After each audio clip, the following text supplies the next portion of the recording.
The Quran informs us that Muhammad's only miracle was the Quranic revelations themselves. On what basis do the hadiths invent an abundance of other so-called miracles when the Quran itself speaks of none of them? You are of course correct, since the most surprising revelation in the Quran is the fact that it does not contain a single report of any miracle achieved by Muhammad. On the contrary, in several verses, more than 20 of them, they deny him the ability to perform any just to prove either the existence of Allah or to impress the pagans so that they may convert.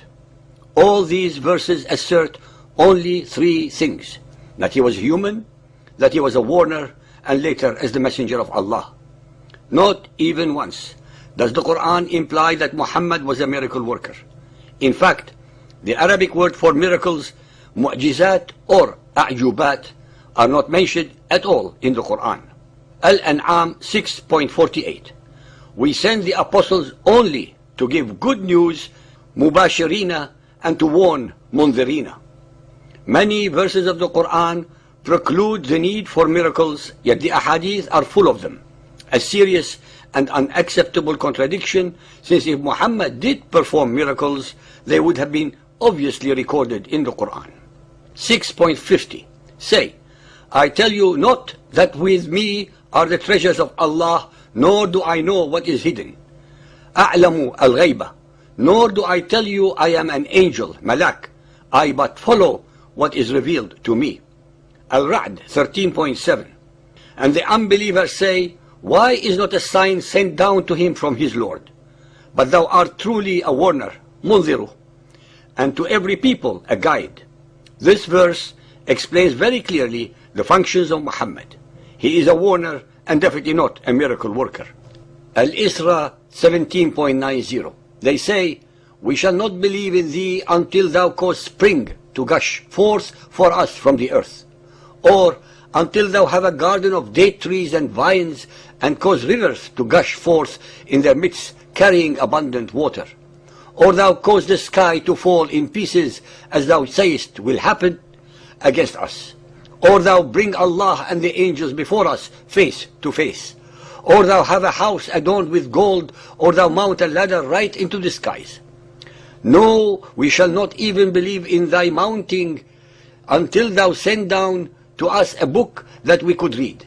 Say, glory to my Lord. Am I aught but a man and an apostle?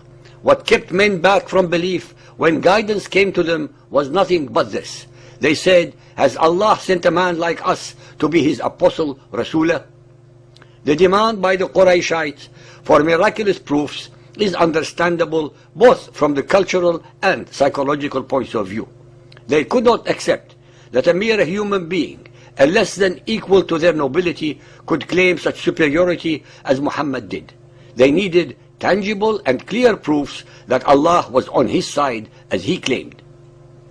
Al-Kahf 18.110. Say, I am but a man like yourselves, but the inspiration has come to me, yuha ilayya, that your God is one God.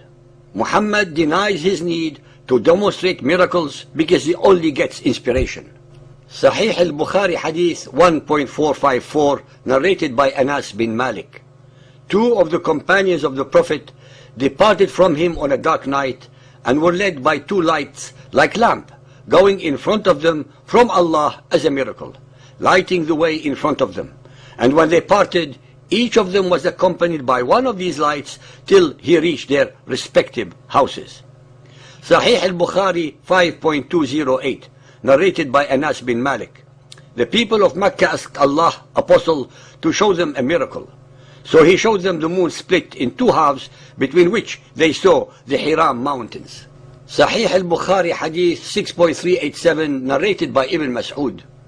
During the life of Allah's Apostle, the moon was split into two parts. One part remained over the mountain, and the other part went beyond the mountain. On that, Allah's Apostle said, witness this miracle. Sahih al-Bukhari 6.388, narrated by Abdullah.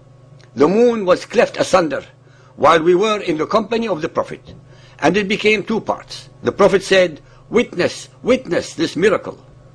The story of the alleged miracle of the splitting of the moon, a cosmic event of catastrophic significance, was only observed in Arabia and only by Muhammad and his entourage in Mecca. None of the great civilizations of the time were able to observe this event, nor were they aware of it to report it. Presumably, the moon was eventually put together. These contradictory stories of alleged miracles were invented by his followers over a period of 300 years after his death to make him appear superhuman and semi-divine, despite the fact that both the Quran and other ahadith firmly deny that Muhammad was able to perform any miracles. Sahih al-Bukhari 8.115 narrated by Anas bin Malik. A man came to the Prophet on a Friday while the Prophet was delivering a sermon at Medina and said, "There is a lack of rain, so please invoke your Lord to bless us with the rain." The Prophet looked at the sky where no cloud could be detected. Then he invoked Allah for rain. Clouds started gathering together and it rained till the Medina valleys started flowing with water. It continued raining till the next Friday.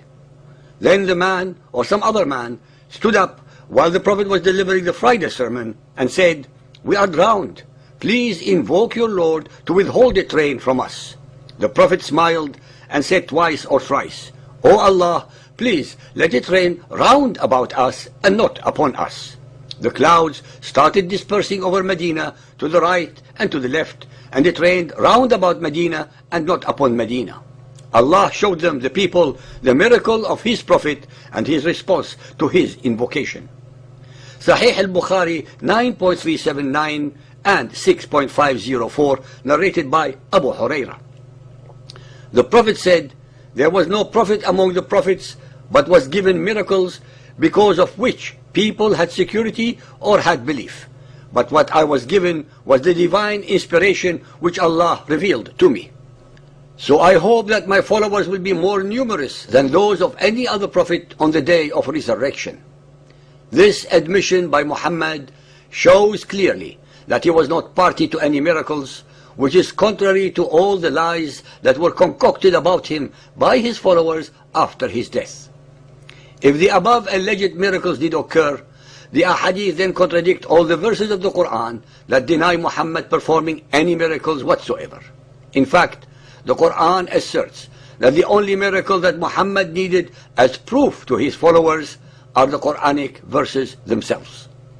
While the events of the Exodus and all the miracles that the Israelites witnessed were collective in daylight and night and beheld by the whole people, not a single alleged miraculous event in the life of Muhammad was witnessed by any other beside him, not his wife Khadija, nor Aisha, nor any of his other immediate male or female followers.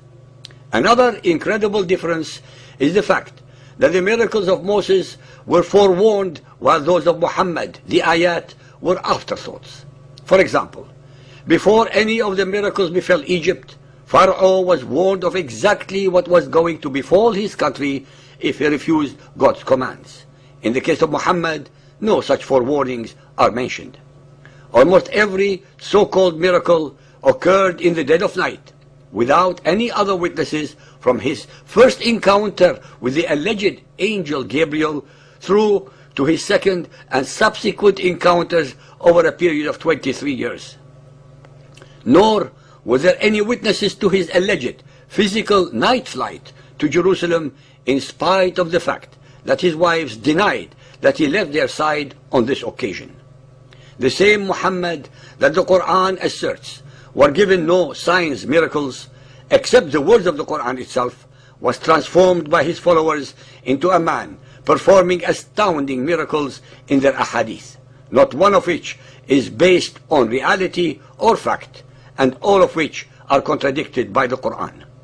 Believers and unbelievers, the more we investigate the Quran and hadiths, the more we uncover outright lies, deceptions, contortions of history and science, as well as mendacities that boggle the mind in their depraved indifference to logic or common sense.